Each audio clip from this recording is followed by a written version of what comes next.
infinita están viendo ustedes. Sí, doctora, ahora vaya al PowerPoint y va a poder presentar completo. ¿Así? Sí, Ah, gracias. Gracias por tu sabiduría. Bien.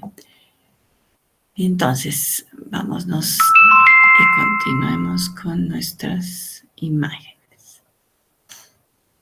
¿Han revisado un poquito de anatomía de tórax?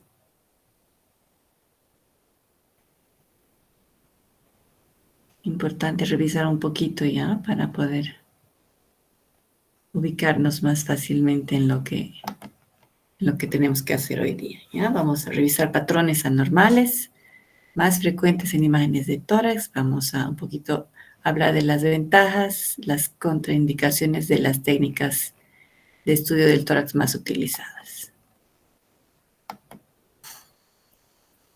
Recordar un poquito lo que es el intersticio pulmonar para que podamos comprender de dónde o qué cosa es lo que representan las imágenes que nosotros vamos a ver en tomografía o en radiografía. ¿Ya? Acordarnos que existe el intersticio pulmonar que se encuentra pues sosteniendo todo lo que es el tejido pulmonar, ¿no? Que son los alvéolos y el árbol bronquial, ¿ya? Este tejido fibroso de sostén va a rodear alvéolos, va a rodear todo el árbol bronquial, va a estar en el espacio subpleural y va a estar también en los tabiques. ¿Ven mi flechita, chicos? No. sí, doctora. ¿Sí? Perfecto. Entonces, estos son los tabiques interlobulares que separan los lobulillos secundarios del tejido pulmonar, ¿no es cierto? Entonces, todo lo que ustedes ven, esa imagen que aquí está en 3D en estos dibujitos, todo lo que está en blanco es el tejido intersticial, tejido fibroso, ¿ya? Alrededor del núcleo lobular que está compuesto por el bronquio y la arteriola central. Está en los tabiques interlobulares y también hay un intersticio intralobular que se ve como un encaje aquí. ¿Ya? También está el subpleural, ¿ya? Y el peribroncovascular que hemos dicho ya es aquí al centro. Eso como recordatorio de lo que es el intersticio. Otro esquema, aquí estamos con el pulmón, ¿no es cierto? Con el intersticio nos vamos a más chiquitito, el lobulillo pulmonar secundario, aquí está. Y lo que vamos a poder ver de estas estructuras microscópicas que les estoy mencionando, qué es lo que vemos representado en las imágenes, ¿no es cierto? Hay algunas cosas que sí se pueden representar en imagen y otras no las vamos a ver porque son tan sutiles que el rayos X los atraviesa y no se representa, ¿ya? Antes de pasar, ¿no? Entonces, ¿qué es lo que nosotros en una imagen normal de radiografía de tórax vemos de todas estas estructuras que hemos mencionado? No vemos ninguna cuando el tejido pulmonar está normal. El tejido intersticial es tan sutil que no se logra representar en una radiografía, ¿ya? En la radiografía lo único que vamos a lograr ver son las estructuras vasculares, ¿ya? Por eso se describe en los pulmones un patrón vascular normal, porque eso es lo único que deberíamos ver en una radiografía. ¿Se entiende, chicos? El resto no se ve. El resto está ahí, pero no se ve. Solamente lo vamos a ver cuando patológicamente esté incrementado de densidad o patológicamente esté incrementado de espesor. Y en la tomografía, ¿qué es lo que vamos a ver? ¿Qué cosas de todas esas estructuras vamos a ver? Vamos a ver las fisuras y algunas veces periféricamente los tabiques interlobulares, pero en general no los vemos, ¿ya? Lo que sí vamos a poder ver muchísimo mejor que en una radiografía de tórax son las estructuras vasculares. Debemos ver estas estructuras vasculares casi hasta tocar la pleura, ¿ya? Logramos ver todas estas son estructuras vasculares. Es el único elemento radiopaco que debemos poder visualizar en una imagen normal de tórax. Bien, y nos vamos entonces a la parte de patología, de patrones radiológicos anormales. El primero y el más común, que siempre tenemos que conocer, es el de neumonía. El de neumonía es un patrón de condensación. En la imagen de radiografía y tomografía se va a ver un aumento de densidad, que quiere decir se va a poner el pulmón blanco, ¿ya? Aquí vemos algunos ejemplos, ¿no es cierto? Aquí hay un foco de condensación, un área de condensación en lóbulo superior. En una radiografía lateral ubicamos eso que está en el segmento posterior del lóbulo superior, ¿ya? Aquí tenemos la representación en un corte de tomografía en plano axial. Tenemos un área de aumento de densidad, ¿no es cierto? Y lo más característico para ponerle nombre y ponerle el apellido a la neumonía es que nosotros sabemos que el proceso de neumonía está afectando al espacio alveolar. Es cuando el espacio alveolar está ocupado por algún material, en este caso en un proceso infeccioso inflamatorio, que es lo más común, va a estar ocupado por células inflamatorias y detritos celulares, ¿ya? Y no hay enfermedad en el espacio o en el árbol bronquial, por lo tanto el árbol bronquial va a estar bien ventilado y vamos a ver lo que es la representación del árbol bronquial superpuesto a este aumento de densidad. Por lo tanto, vamos a ver lo que se llama el broncograma aéreo, ¿ya? Que es el aire dentro de los bronquios, ¿ya? Esto es lo típico, ¿ya? Foco de condensación con broncograma aéreo. Nos está diciendo que el proceso patológico está centrado en los alveolos y no en los bronquios, ¿ya? Tenemos que buscar este patrón de broncograma aéreo en las áreas de condensación en la radiografía, que no siempre son muy claros, pero tenemos que hacer el intento de buscarlo para poder estar seguros de que lo que estamos viendo es una neumonía o un foco de condensación clásico, ¿ya? Algunas veces se logra ver y otras veces no se logra ver, la mayor parte sí. En este caso, no sé si logran ver ustedes el patrón de broncograma aéreo aquí. Tal vez no se ve porque en la pantalla no se ve tan claramente, ¿ya? Esta es una presentación de PowerPoint y no tenemos la resolución completa de las imágenes, ¿ya? Pero deberíamos poder encontrar. Aquí hay otro ejemplo. En general, la neumonía va a tener un contorno bien definido. No va a haber pérdida de volumen del pulmón afectado o del área afectada. Y generalmente se ve mejor en una proyección que en la otra. En este caso, aquí está el foco de condensación en el segmento posterior del lóbulo inferior del pulmón izquierdo y la representación se ve aquí, ¿ya? En este caso, como está posterior al corazón, vamos a ver que no borra el contorno de la silueta cardíaca porque está por detrás, ¿ya? Ese es uno de los signos, el signo de la silueta, que hemos hablado al inicio en la anterior clase. El signo de la silueta nos puede indicar si esa imagen patológica que estamos viendo está por detrás, por delante o a la misma altura que, que la estructura normal, en este caso el corazón. En este caso, si no la borra, quiere decir que la lesión está por detrás. Si la borrara, estaríamos encontrando o definiendo que la lesión está por delante del corazón. Estaría por aquí, tendríamos que ubicarla aquí, pero está por detrás, ¿no? En concordancia con este signo de la silueta, que en este caso es negativo porque no hay borramiento del contorno normal. Diagnósticos diferenciales de patrones de condensación, especialmente en la edad pediátrica. No tenemos que olvidarnos que el timo es un órgano que está grande en la edad pediátrica, hasta los 13 años lo podemos ver de forma normal, aparece en las radiografías y no debemos confundirlo con un foco de condensación, ¿no? Esto es el timo, esto es una radiografía de un niño. La imagen típica en vela de barco que se describe. Tenemos aquí otra representación de otra neumonía, sin pérdida de volumen, ¿no es cierto? Puede estar acompañada de derrame pleural En este caso, en esta radiografía, tenemos igual el foco de condensación. Y aquí vemos atrás un poco de derrame pleural. Esta es una densidad de líquido y la imagen de menisco que ya vamos a ver con más detalle más adelante.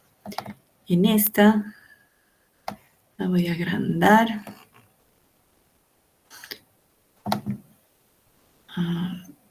Cortemos esto, no nos deja cortar. Vamos a trasladar. En esta imagen tenemos aquí otro foco de condensación. Aquí tenemos otra imagen también de condensación. No sé si pueden ver, chicos. Sí se ve. Voy a agrandar más. ¿Ya? Tenemos un foco de condensación aquí adelante que está representado aquí, pero también tenemos otros varios y bilaterales, ¿ya? Pueden existir en una neumonía bacteriana afectación bilateral y multifocal, ¿ya? Cuando vemos este patrón de imagen multifocal de la neumonía, tenemos que pensar que el germen que está produciendo la neumonía es el Staphylococcus, ¿ya? Bien. ¿Cuáles son las complicaciones que vamos a poder ver radiológicamente en una neumonía? Porque no todas las neumonías se resuelven sin complicarse, ¿no es cierto? Hay pacientes o que el germen es muy agresivo o que los pacientes tienen defensas bajas, por lo tanto a veces se complica, ¿no es cierto? Una de las complicaciones va a ser el absceso, ¿ya? El absceso y que va a dejar, ¿qué nos habla el absceso? El absceso va a sustituir, va a haber una destrucción del parénquima pulmonar y va a sustituirse ese espacio por una cavidad que se llena de pus, ¿ya? Podemos ver incluso una burbuja de gas en una situación no dependiente, ¿no es cierto? Por la gravedad, el gas siempre se va a ir para arriba. Las radiografías, por norma, siempre deben sacarse de pie, por lo tanto debemos buscar siempre y verificar que la radiografía se haya sacado de pie. En pacientes muy comprometidos, obviamente, las sacamos acostados o de sentados, pero en general hay signos que nosotros radiológicamente podemos ver para confirmar y definir si la imagen que estamos viendo se la ha sacado de pie o acostado, ¿ya? En este caso la imagen se la ha sacado de pie y tenemos aquí una burbuja en situación no dependiente en la parte más craneal y nos está hablando de que esto es un absceso. La burbuja de gas es como el sello característico de un absceso. Tratamos el absceso, ¿no es cierto? Aquí está el absceso, un gran absceso, y una vez tratado y resuelta la infección, se resuelve también el absceso, pero queda una cavidad, ¿no es cierto? Una cavidad donde no hay tejido, tiene una cápsula, ¿no es cierto?, que puede ser gruesa o delgada, y a esto le llamamos neumatocele. Esta es la secuela crónica de una neumonía complicada con absceso, y esta es su secuela crónica. El paciente aquí ya está sano, asintomático, ya no tiene la infección, pero ha quedado una parte de su pulmón destruido, ¿ya? También la neumonía puede complicarse con derrame pleural, como ya les he dicho, ¿no? En este caso no se ve. Y aquí tenemos otra imagen. Esta es una imagen bonita porque acuérdense que los pulmones están divididos en lóbulos y los lóbulos están divididos en segmentos, ¿no es cierto? Entonces, la neumonía lobar para el segmento o para el lóbulo medio, pues tiene una imagen característica y de acuerdo a qué lóbulo está afectado, vamos a tener imágenes características por la localización del segmento condensado, ¿ya? En este caso, en la proyección lateral, la neumonía del lóbulo medio va a estar limitada por las cisuras, ¿no es cierto? Tanto la cisura horizontal como el componente anterior de la cisura mayor. Va a tener contorno definido. Y en la proyección AP, y esto es lo interesante de este tipo de neumonía cuando está afectado el lóbulo medio, no va a tener un contorno definido. No la vamos a poder ver adecuadamente, va a tener un contorno mal definido, pero sí lo que vamos a ver, como les decía en la anterior diapositiva, es el signo de la silueta, que hay un borramiento del contorno cardíaco. Vemos un aumento de densidad mal definido y se borra. Eso quiere decir que la lesión pulmonar está por delante del corazón, como se logra verificar en la proyección lateral. ¿Ya? Así se ve una neumonía del lóbulo medio, para que uno esté atento al signo de la silueta y cómo nos puede orientar, porque a veces se puede pasar por alto y uno dice, no, aquí no hay un foco de condensación claro, debe ser solamente algo viral. No, la radiografía lateral nos puede ayudar mucho y conocer el signo de la silueta y dónde están ubicados los lóbulos y cómo se refleja en la imagen, también nos ayuda mucho para hacer un buen diagnóstico, ¿ya? El neumotórax es otro patrón radiológico. A ver si yo puedo hacer la presentación.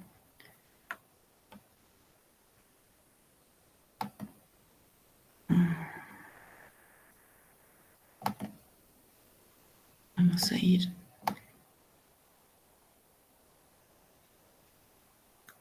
Entonces les estaba hablando del patrón radiológico del neumotórax, ¿no? Por concepto, el neumotórax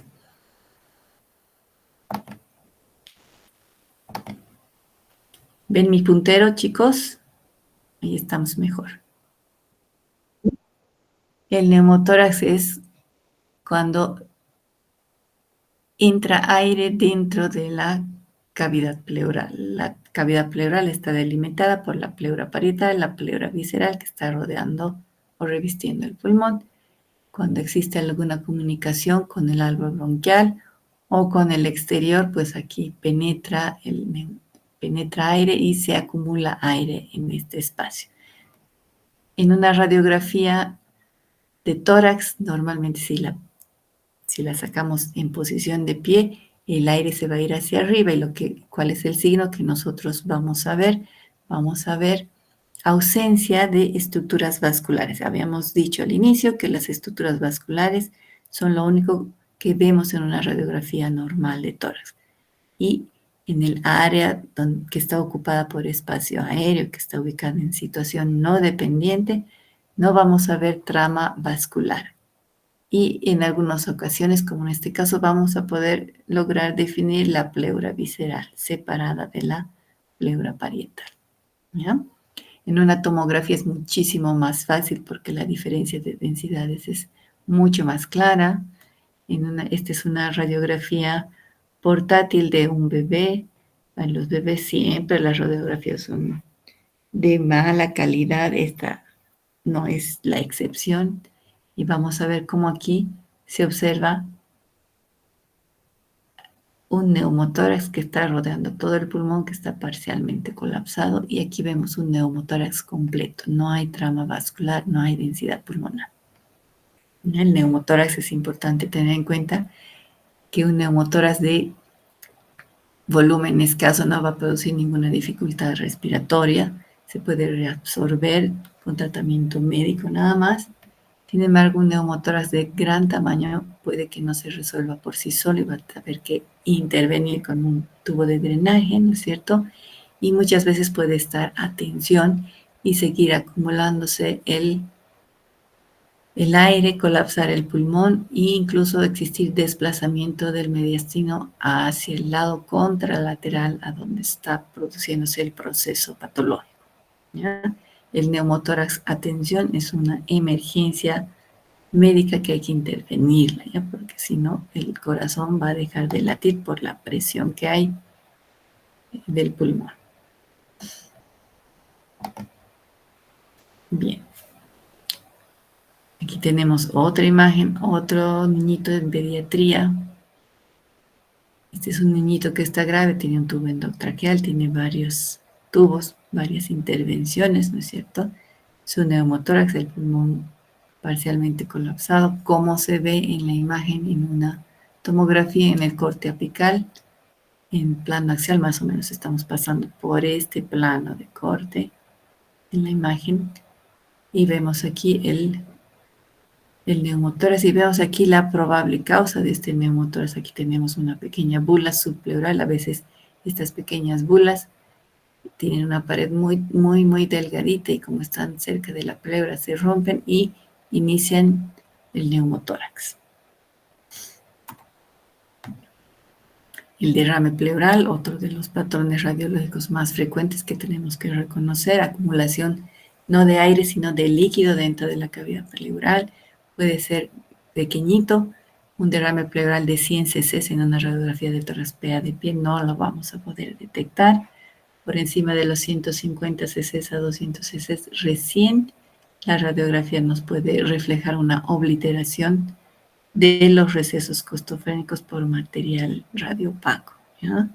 O sea que es muy importante también cuando sospechamos de derrame complementar el estudio con la radiografía lateral para poder ver cantidades menores de derrame y poder diagnosticarlo. Aquí tenemos un derrame pleural de moderado a importante, está ocupando la mitad inferior del hemitórax.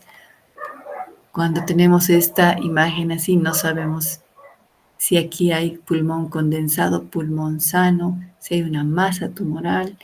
Entonces, siempre hay que pensar que puede haber algo más, ¿no? Porque el derrame pleural muy raras veces se produce de manera espontánea, ¿no? Entonces, hay que estudiar al paciente a mayor profundidad cuando nosotros nos enfrentamos a un derrame pleural. Aquí tenemos un derrame pleural masivo con ocupación de todo el hemitórax. En este caso, si ven aquí la columna aérea de la tráquea, esta imagen radiolúcida no está desplazada, todavía no hay signos de que se encuentre atención. Una vez que se desplazan las estructuras mediastínicas de la línea mediastinal lateral, ya sabemos que también esto es una emergencia médica.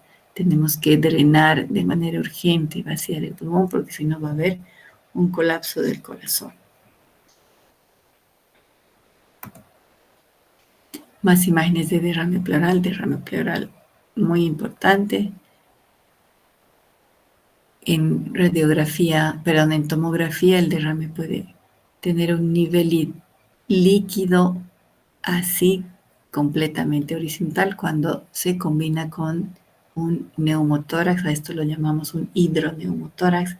En el caso de que no se combine con un neumotórax, va a tener un aspecto de menisco con una concavidad hacia superior, ¿ya? Igual que en este caso.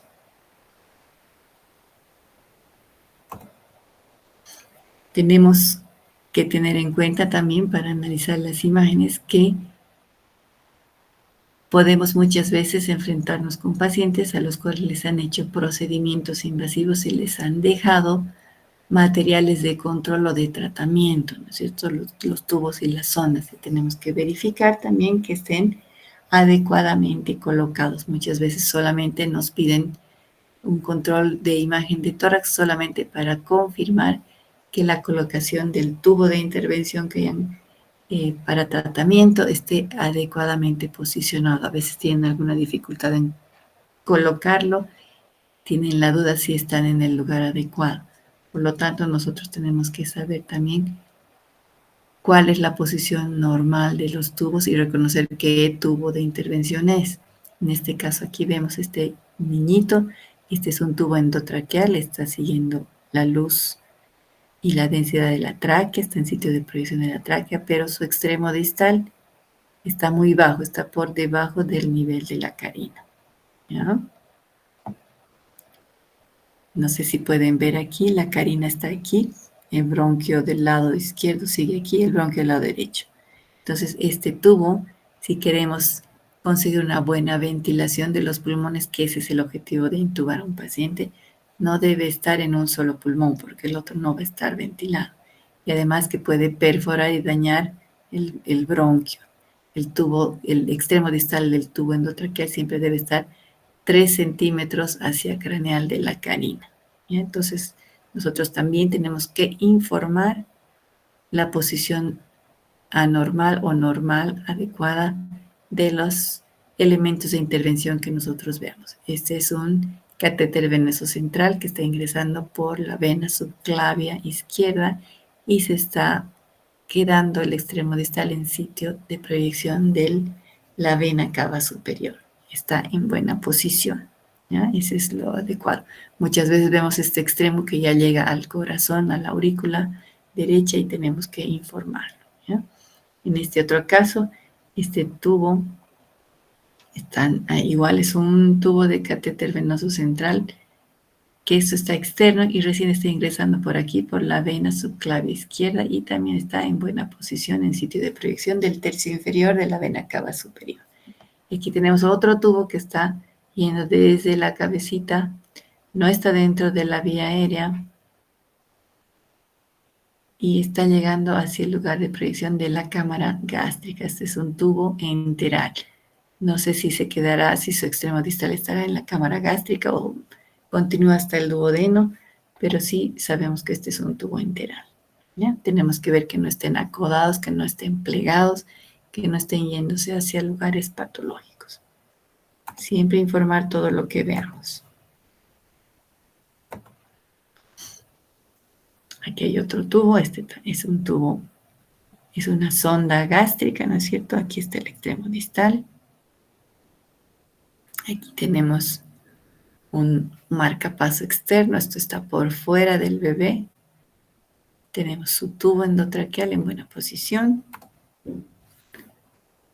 Y nos vamos a otro patrón que también debemos conocer y que es una causa importante tanto de dolor torácico como de disnea que debemos nosotros tener en mente cuando hacemos un diagnóstico diferencial de esos síntomas.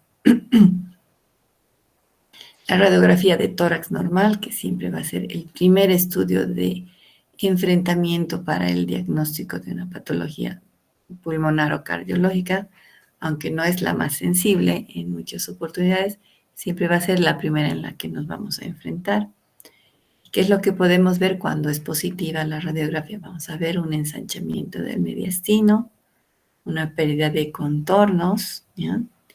Y muchas veces vamos a ver asimetría en la vasculatura. Sabemos que los pulmones sanos en una radiografía van a mostrarnos unas estructuras vasculares normales radiopacas en los dos lados, pero si estamos hablando de una embolia en la cual hay un coágulo tapando la arteria pulmonar, la sangre no va a llegar hacia distal del lugar donde se ubique el trombo y no va a haber sangre hacia distal, por lo tanto no van a verse vasos en el área distal al sitio de embolia o de trombosis pulmonar, ¿ya?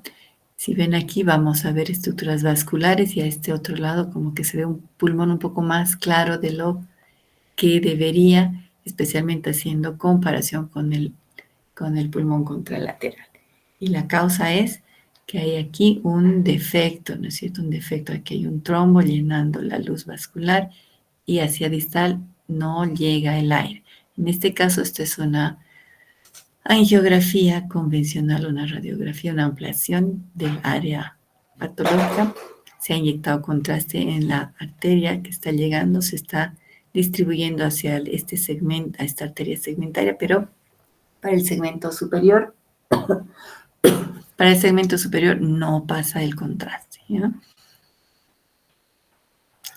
Antes del advenimiento de la tomografía y las técnicas contrastadas rápidas de tomografía, pues teníamos que hacer una angiografía convencional muy invasiva, peligrosa para el paciente.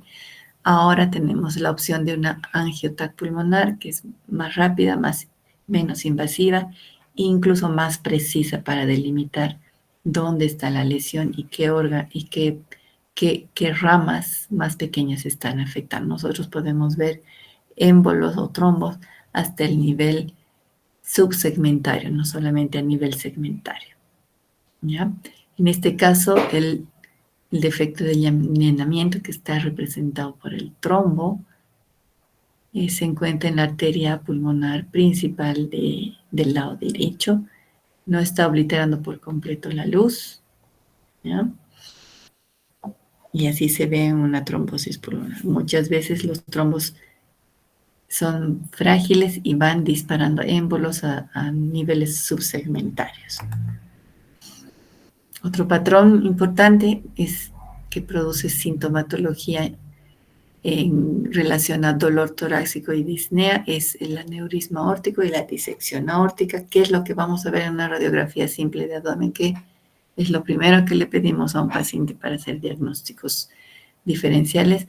Vamos a ver igual un ensanchamiento del mediastino. A veces no lo vemos, a veces está normal y eso no quiere decir que no tengamos que pensar en esta patología, ¿ya? ¿Cuál es el siguiente paso cuando sospechamos estas patologías? Pues vamos a hacer una angiografía convencional o bien tenemos la alternativa de hacer una angiotac arterial por tomografía, ¿ya? En el caso del aneurisma, podemos hacer reconstrucciones y vamos a lograr ver dónde está el aneurisma, medirlo, saber si está complicado, si es un aneurisma roto, si se está extravasando la sangre. Y en el caso de la disección, ¿qué es lo que vamos a ver? Vamos a ver un flap, una línea que va a dividir en dos lúmenes la luz de la aorta. En este caso, el flap está en la aorta descendente. Y vamos a hacer una reconstrucción. Vamos a ver todo el recorrido de la aorta desde que sale del corazón hasta que llega a su bifurcación. Esta es solamente una pequeña muestra de cómo se ve el flap de disección. Es muy fácil distinguirlo en tomografía y no nos tardamos sino unos pocos minutos en realizar la adquisición. Mientras en una angiografía convencional el tiempo de duración es mucho mayor. Necesitamos cateterizar al paciente, intervenirlo, ¿no es cierto?, con todos los riesgos que conlleva, y la cantidad de radiación por el tiempo que se demora en hacer todo el procedimiento es mucho mayor que la que utilizamos en una angiotac. Nos pasamos a otro patrón que también es muy frecuente de ver, que es el patrón de insuficiencia cardíaca congestiva, que es lo que vamos a ver en una radiografía de tórax normal, PA. Vamos a ver lo primero, ¿no es cierto? Si estamos hablando de que estamos hablando aquí de que el corazón no está funcionando bien, el corazón está insuficiente, entonces el primer signo de patología cardíaca, vamos a ver un corazón grande, un índice cardiotorácico aumentado, mayor a 0.5, ¿no? Y adicionalmente a eso, tenemos que encontrar que imágenes de edema pulmonar. El edema pulmonar no aparece como edema pulmonar desde el inicio, sino que es todo un proceso que va de menor a mayor. Cuando hay congestión porque el corazón no está bombeando bien la sangre, el retorno de sangre al corazón hace que en las venas que llegan hacia el corazón se acumule la sangre, ¿no es cierto? Se congestione, se van a ver estructuras vasculares venosas más prominentes en el parénquima pulmonar. Vamos a ver que cuando aumenta esa presión, que es una presión hidrostática, el líquido que hay dentro de las estructuras vasculares va a salirse al espacio, fuera del espacio vascular, al espacio intersticial, ¿no es cierto?, que rodea a las estructuras vasculares pulmonares, como hemos hablado en la primera diapositiva que tenemos, ¿no es cierto? Entonces se va a acumular líquido en el espacio intersticial peribroncovascular. ¿Cuál es ese espacio intersticial peribroncovascular? Alrededor de los cilios. Y es por eso que los cilios están con líquido y con incremento del intersticio y se van a ver así, cilios peludos, ¿no es cierto?, de contornos mal definidos. Hay edema intersticial peribroncovascular. Va progresando la congestión, va progresando el edema. ¿Qué es lo que va a pasar? Va a seguir acumulándose el líquido en el intersticio y vamos a ver las líneas B de Kearsley, el intersticio periférico subpleural, acumulación de líquido en las tabiques interlobulares. ¿Ven aquí estas líneas horizontales a nivel subpleural cerca a la pared costal? Aquí también podemos ver unas pequeñas líneas, ¿ya? No es tan claro, pero sí se ven. Aquí hay otra línea. ¿Sí? ¿Se ve, chicos? Sí, doctora. ¿Me siguen? Bien, ¿ya? Vamos a continuar con este proceso, ¿no es cierto?, de congestión y de acumulación cada vez de más cantidad de líquido. Y vamos a ver que del intersticio pulmonar, tanto peribroncovascular como pulmonar, se va a vaciar ese líquido y ¿dónde va a pasar? Como siguiente paso. Como siguiente paso, ¿no es cierto? Aquí vamos, este es un ejemplo del líquido en el intersticio o en los tabiques interlobulillares. En tomografía así se ven las líneas B de Kerle, ¿ya? Tabiques interlobulillares engrosados por edema, ¿ya? Hilios peludos, mal definidos, corazón grande. ¿Y qué va a pasar después de que ya no hay más espacio en el intersticio? Se va a vaciar ese líquido, ¿hacia dónde? Hacia el espacio alveolar, ¿ya? Y ahí vamos a ver el edema pulmonar propiamente dicho y las imágenes en ala de mariposa, ¿ya? Se va a acumular todo el líquido y esto se va a volver blanco. Aquí está como en un proceso de volverse blanco, ¿ya? Y cuando se llena el espacio alveolar, ¿qué va a pasar? No vamos a ver estructuras vasculares, ¿cierto? Aquí me voy a salir, la imagen está...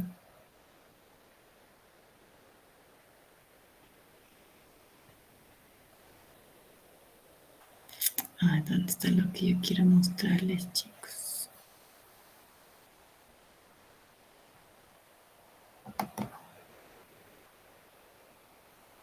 Aquí está.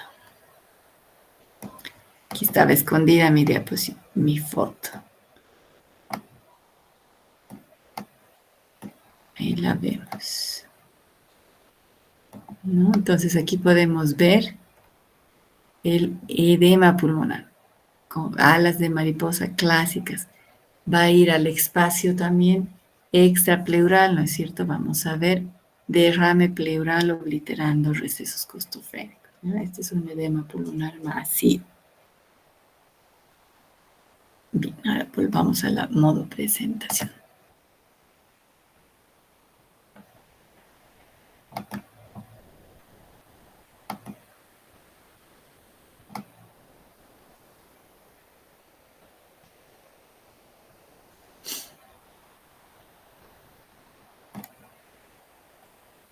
Bien. Entonces, ¿qué más vamos a ver? ¿Qué otro patrón? El enfisema pulmonar. En el enfisema pulmonar, pues esta es una patología también del espacio aéreo, del espacio alveolar. En este caso lo que va a haber es acumulación de aire dentro de los alveolos y van a empezar a aumentar de tamaño los alveolos por un mecanismo de válvula que puede estar determinado por distintas causas. Una de ellas pues es la inflamación de los bronquios, ¿no? Que eh, disminuyen su calibre y hacen como un efecto de válvula. ¿Ya? Esto se produce mucho en el tabaquismo, ¿no es cierto? Que tiene una bronquitis crónica y el efecto de válvula de un bronquio inflamado hace que se acumule más aire del que se puede expulsar en cada ciclo respiratorio y el pulmón se va inflando como globo cada vez más hasta que los alveolos alcanzan su mayor capacidad y se rompen, ¿no? Van rompiéndose pequeños alveolos, uno por uno, poco a poco, lentamente, a lo largo de varios meses, años de vida, ¿no es cierto?, del paciente, y se va perdiendo parénquima, ¿no es cierto? Nosotros no podemos saber si aquí hay imágenes de alveolos dilatados por aire o ya no existe patrón, ya no existe tejido pulmonar, ¿no es cierto? Pero sí vamos a ver un aumento de la hiperclaridad que va a tener el pulmón, ¿no es cierto? Vamos a ver una disminución de la cantidad de estructuras vasculares también, ¿ya? Y también vamos a ver un aumento del volumen pulmonar. Esos son los signos del enfisema pulmonar. La tomografía nos puede ayudar mucho mejor para ver ese patrón. Sin embargo, no tengo aquí un ejemplo. Vamos a pasar a otro patrón, que es la fibrosis pulmonar. En este caso, ¿qué es lo que está pasando? Hay un aumento de tejido colágeno, de la producción de colágeno por distintos mecanismos, ¿no es cierto?, fisiopatológicos, que se va a acumular en el intersticio.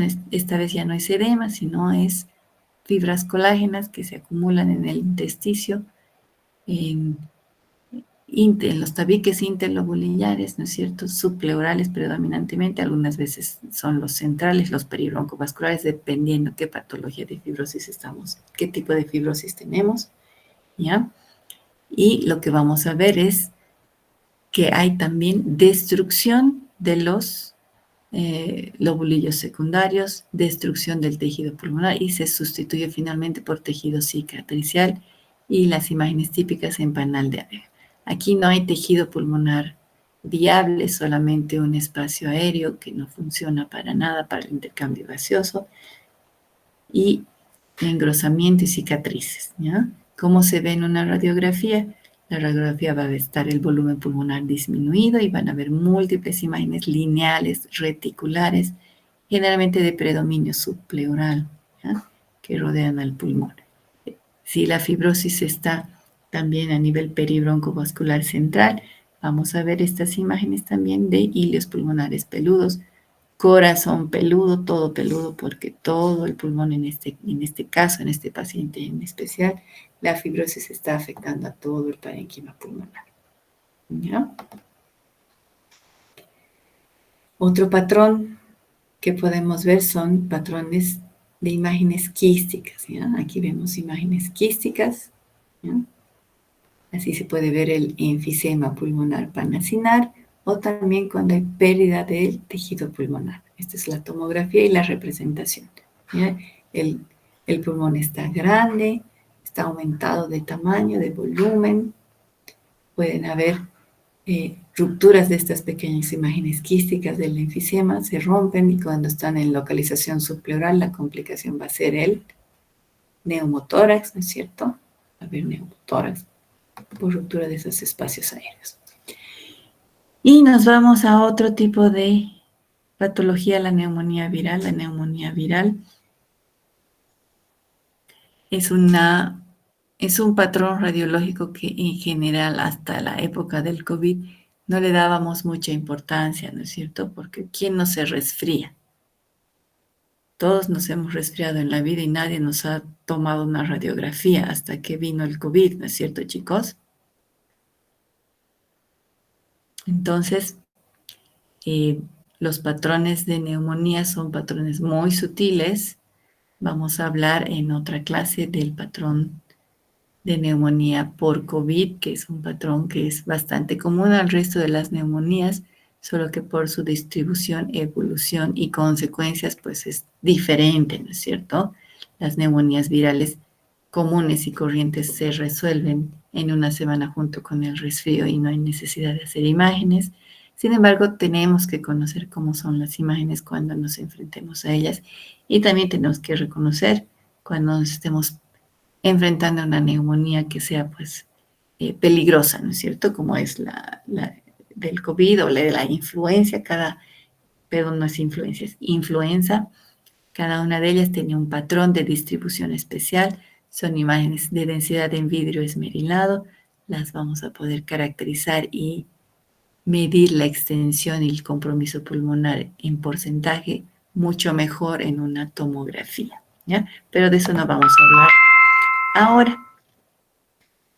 Nos vamos a pasar a las patologías del árbol bronquial. Las bronquiectasias son la dilatación irreversible del árbol bronquial por alguna agresión que haya tenido. Se destruye el componente elástico y el muscular de la pared.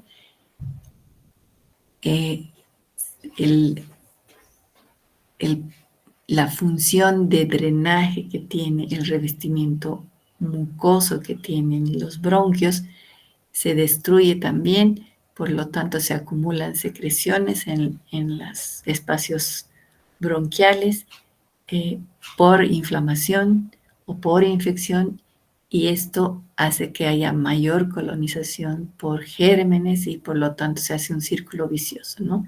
A mayor colonización, mayor inflamación, mayor colonización bacteriana y así el círculo vicioso va aumentando, aumentando y acumulándose y creciendo las bronquiectasias y perpetuándose estas, ¿no? Pueden ser bilaterales, siempre van a estar acompañadas de una clínica. Es importante hacer una tomografía de alta resolución si hay hemoptisis para ver la extensión de la complicación, ¿ya? Y pues la causa de las bronquiectasias no siempre se puede encontrar, ya solamente la diagnosticamos en un 40% de las veces. La etiología de las bronquiectasias puede, las que no están asociadas a fibrosis quística, es muy variable, ¿no es cierto? Pueden ser infecciones virales, pueden ser inmunodeficiencia, eh, síndrome aspirativo, hay un montón de enfermedades, incluso las del tejido conectivo y otras que van a poder originar bronquiectasias, ¿ya? Entonces, y los síntomas, pues los síntomas son comunes, ¿no es cierto? Tos, infecciones, eso es común a cualquier persona. ¿Y cuándo vamos a sospechar que puede haber un proceso de bronquiectasias y que amerite hacer imágenes en un paciente, ¿no es cierto? Tenemos que tener la sospecha clínica, porque no todas las toses que tenemos nos hacemos imágenes, ¿no es cierto? Entonces va a haber tos crónica, broncorrea, disnea, intolerancia al ejercicio y todas estas síntomas que nosotros en el examen físico y en el interrogatorio tenemos que investigar antes de tener nuestra sospecha diagnóstica y antes de pedir imágenes, ¿no? ¿Y por qué vamos a hacer imágenes en esta patología que ya sabemos que es irreversible, ¿no es cierto? Porque en un 40% de las veces podemos encontrar la causa. Por lo tanto, podemos limitar la extensión y la perpetuación de ese círculo vicioso y podemos evitar que se dañe más pulmón, ¿ya? Si es que encontramos la causa específica.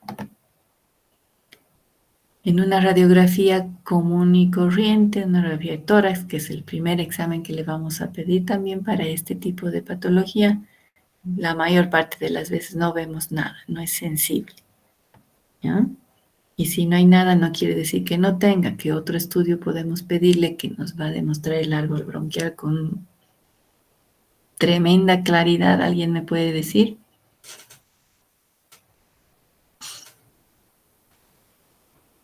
¿Ya se han dormido todos, chicos? Tomografía. Exacto, la tomografía, ¿no es cierto? La tomografía nos va a demostrar con perfecta claridad el árbol bronquial, tanto normal como patológico, ¿ya? Si nosotros tenemos la sospecha diagnóstica suficiente como para, a pesar de que una radiografía de tórax es normal, tenemos la sospecha, debemos pedir una tomografía, ¿ya? Porque nos va a demostrar nuestra sospecha. Aquí tenemos algunas imágenes de cómo se ven unas bronquiectasias en radiografía de tórax. Estas son bronquiectasias groseras, enormes. Se ven imágenes quísticas en sitio de los hilios pulmonares, los bronquios completamente dilatados. Si los ven aquí, todas estas son espacios quísticos, pero son en realidad bronquios dilatados, ¿ya? Esto es algo grosero que no es lo común de ver, ¿ya? Una magnificación. Proyección lateral del mismo paciente, todas esas, no es el pulmón el que está patológico, sino los bronquios dilatados, ¿no? Incluso podemos ver líquido y un nivel hidroaéreo en una de estas formaciones quísticas bronquiales, ¿ya? Recordar cómo es el árbol bronquial, cómo es lo normal, ¿no es cierto? Y cómo es cuando está dilatado. Aquí está imágenes de bronquios normales, bronquios dilatados. Esta es una broncografía. Antes se metía un tubo a la tráquea y se le metía contraste. Imagínense la agresión, la invasión que hacíamos al pobre paciente para poder diagnosticarle. Y de seguro, ¿cómo iba a drenar todo este contraste después?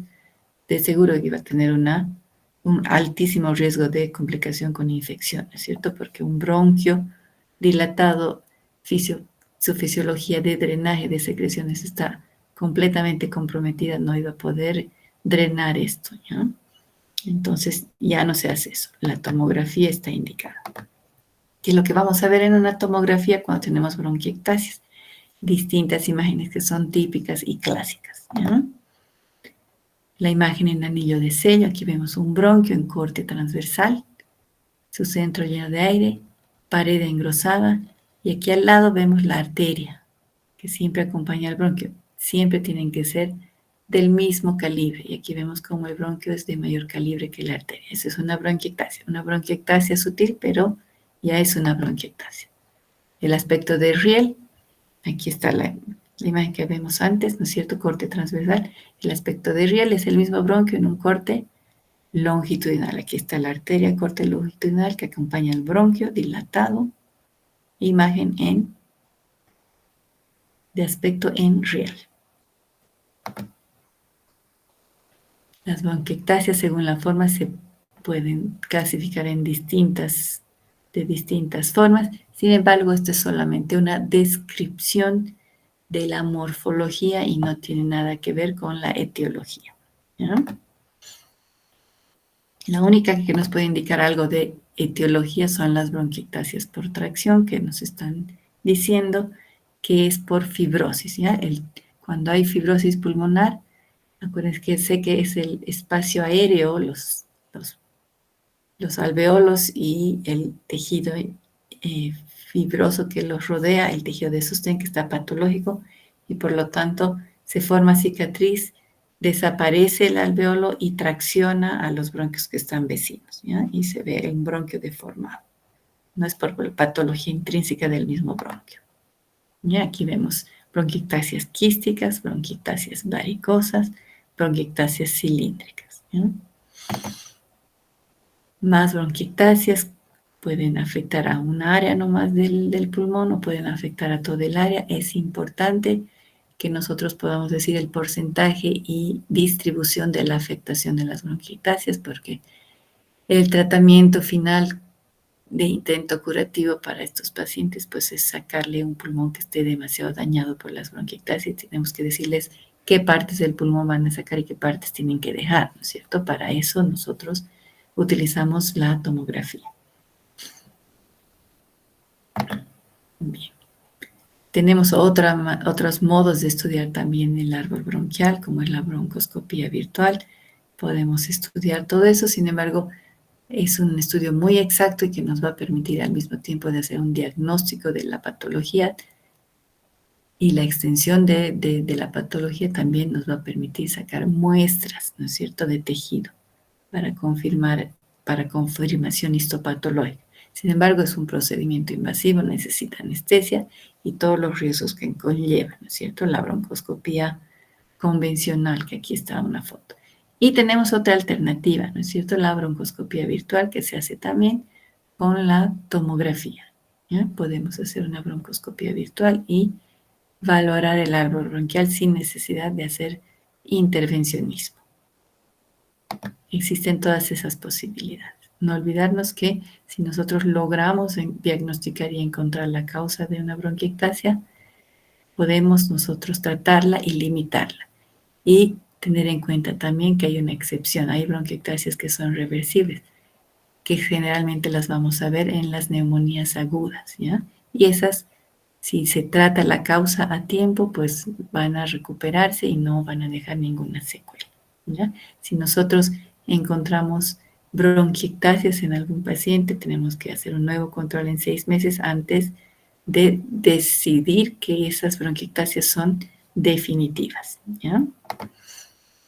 El cáncer pulmonar es otro patrón súper importante que nosotros tenemos que reconocer en las radiografías de tórax y en cualquier otro método de estudio por imagen, ¿no es cierto? Vamos a tener distintos patrones, vamos a ver el nódulo pulmonar solitario, vamos a ver el patrón metastásico, que son nódulos pulmonares múltiples, vamos a ver las complicaciones que puede producir la presencia de una masa expansiva pulmonar, ya sea primaria o secundaria, como es una atelectasia, ¿no es cierto? Si hay una lesión ocupante de espacio en el pulmón, puede comprimir o infiltrar y ocluir un bronquio y se va a producir una atelectasia, ¿cierto?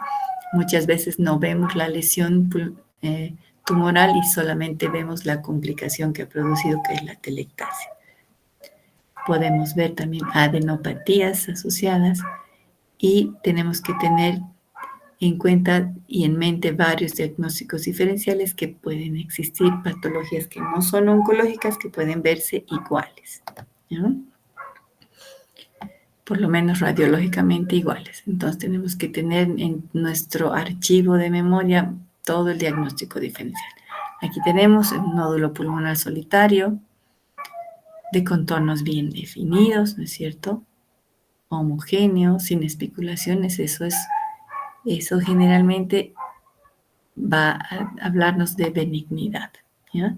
En cambio, un nódulo de contornos irregulares con especulaciones nos está hablando de malignidad, ¿ya? Nódulo pulmonar solitario. Y este otro nódulo, contornos irregulares, una punta vemos aquí, también nos está hablando de malignidad. Por el contrario de este, ovalado, redondeado, contorno bien definido, benignidad, ¿ya? Si es solitario. Bien. Otra imagen de un nódulo de aspecto de malignidad, especulaciones, incluso algunos tienen calcificaciones, forma irregular, densidad heterogénea, ¿ya? Los nódulos pulmonares múltiples, así se ve, la metástasis van a ser redondeados, de contornos bien definidos a veces y a veces de contornos mal definidos, la mayor parte del tiempo de contornos bien definidos, pero a diferencia de la imagen de aquí, este es un nódulo único, ¿no es cierto? En cambio, los metastásicos van a ser múltiples. Perdón, ya nos hemos cambiado de dónde estamos.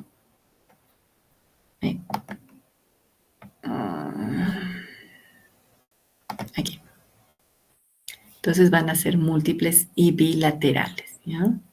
Aquí tenemos la causa de la metástasis, aquí tenemos una infiltración extensa de la mama derecha. La mama izquierda normal, tejido normal, y aquí tejido infiltrativo, patológico tumoral primario y su complicación, metástasis pulmonares. Bien, las atelectasias, que es una complicación también de una lesión pulmonar primaria, que está obstruyendo un bronquio, ¿no es cierto? Aquí vemos en un corte de reconstrucción coronal de una tomografía, que hay un nódulo obliterando en forma parcial la tráquea. Aquí vemos otro. Muchas veces cuando se oblitera por completo, pues deja de pasar el aire al árbol bronquial distal y se colapsa el pulmón que no está ventilado, que es lo que vemos, imágenes de atelectasia. Pero no podemos saber si por debajo hay algún proceso expansivo, tumoral benigno o maligno que esté produciendo la obstrucción, ¿verdad? Por lo tanto, en toda neumonía y en proceso de condensación o atelectasia que nosotros veamos que sea agudo, tenemos que hacerle un control radiológico para confirmar que sea resuelto por completo una vez que hayamos tratado la causa aguda, ¿no es cierto? Una neumonía que ha producido un proceso de condensación puede estar causada también como complicación de un proceso obstructivo, ¿no es cierto? Que puede ser inflamatorio, ¿no es cierto? Momentáneo y que se resuelve con tratamiento, o puede ser un cáncer, ¿no ve? Y se complica con la telectasia y la telectasia se sobreinfecta. Entonces, siempre hacer un control a las neumonías.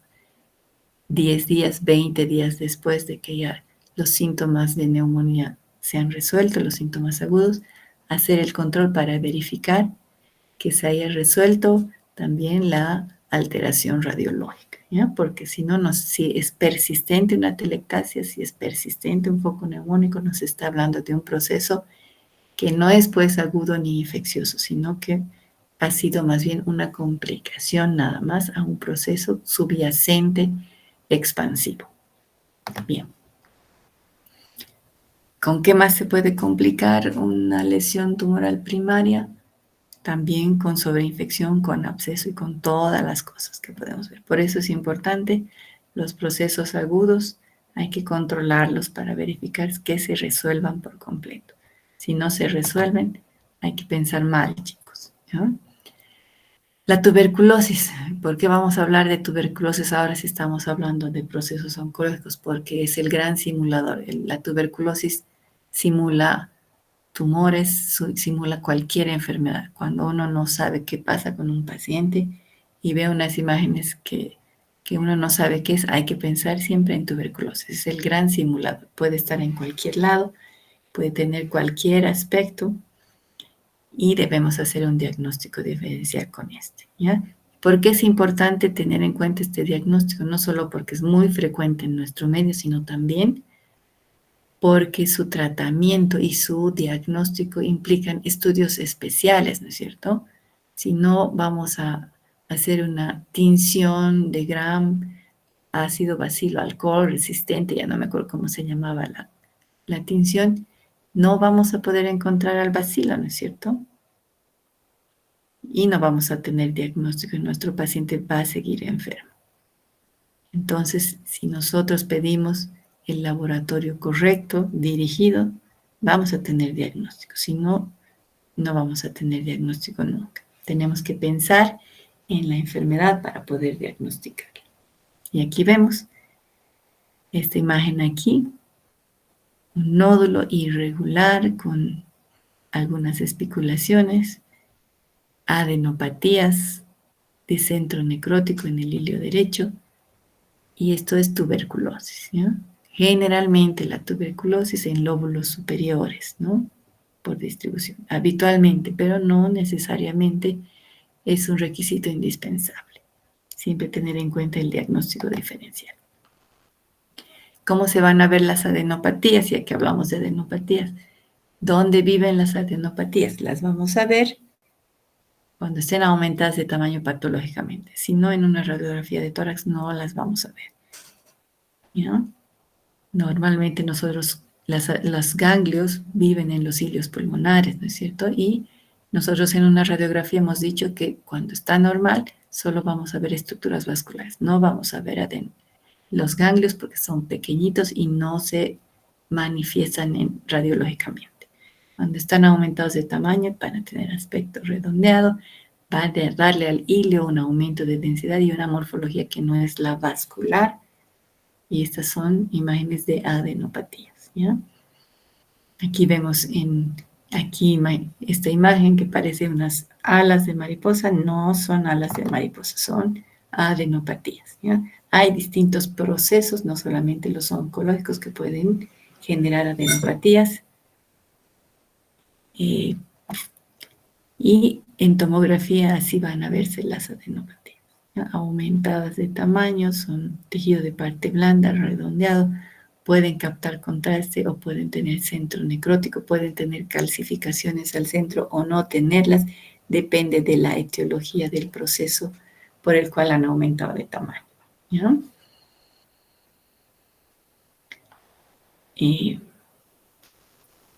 Diagnósticos diferenciales, procesos metastásicos, procesos primarios como el linfoma, procesos benignos también, ¿ya?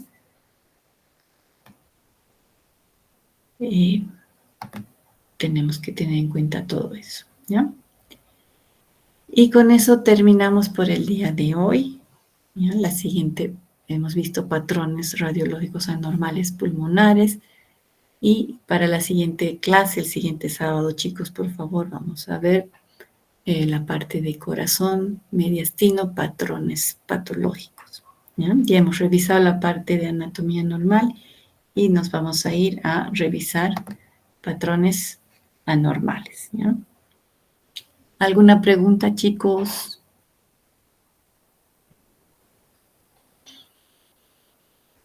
¿No hay preguntas?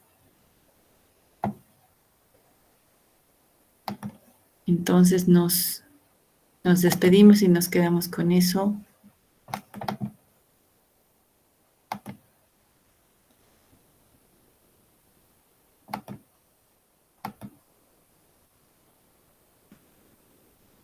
¿Me escuchan, chicos? Me voy a despedir y vamos a terminar la clase con eso, ¿ya? Está bien, doctora. Está bien, doctor. Hasta luego, que estén bien, que tengan buen Doctora, fin. Hasta luego, doctora. Gracias. Hasta luego.